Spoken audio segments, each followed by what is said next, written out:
Hello follower, সবাই কেমন আছেন? সবাইকে আসসালামু আলাইকুম। আশা করি সবাই ভালো আছেন। আমি আল্লাহর রহমতে অনেক ভালো আছি। অনেক দুশ্চিন্তার একটা খাবার নিয়ে চলে আসলাম। আমাদের মেয়েদের প্রতিদিন দুশ্চিন্তা হয় রাতের ভাত বেঁচে গেলে, যে সেটা কি করব, কেউ খাবে কেউ খাবে না। এই জন্যে আজকের এই রেসিপিটা নিয়ে হাজির হলাম।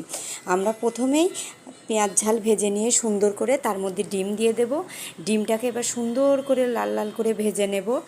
আর তার মধ্যে আমি কিছুটা মটরশুঁটি দিয়ে দেব, কারণ আমার কাছে মটরশুঁটি ছিল, আমি মটরশুঁটি দিয়েছি। আপনাদের কাছে থাকলে দিতেও পারেন, না থাকলে নাও দিতে পারেন। তবে এর মধ্যে ধনেপাতা কুচি, টমেটো কুচি এইগুলোও ব্যবহার করতে পারেন, তাহলে খাবারের টেস্টটা আরও বেড়ে যাবে। আর আপনারা এই খাবারটা খেতে যারা অপছন্দ করে তারাও পছন্দ করবে। এরপরে আমি এর মধ্যে একটু হলুদ গুঁড়ো দিয়ে দিলাম, যাতে কালারটা দেখতে সুন্দর হয়, ভাতটাও দেখতে অনেক সুন্দর লাগে। এই জন্য আমি হলুদ গুঁড়া দিয়ে দিলাম। আপনারাও দেবেন, দেখবেন দেখতে অনেক সুন্দর লাগছে।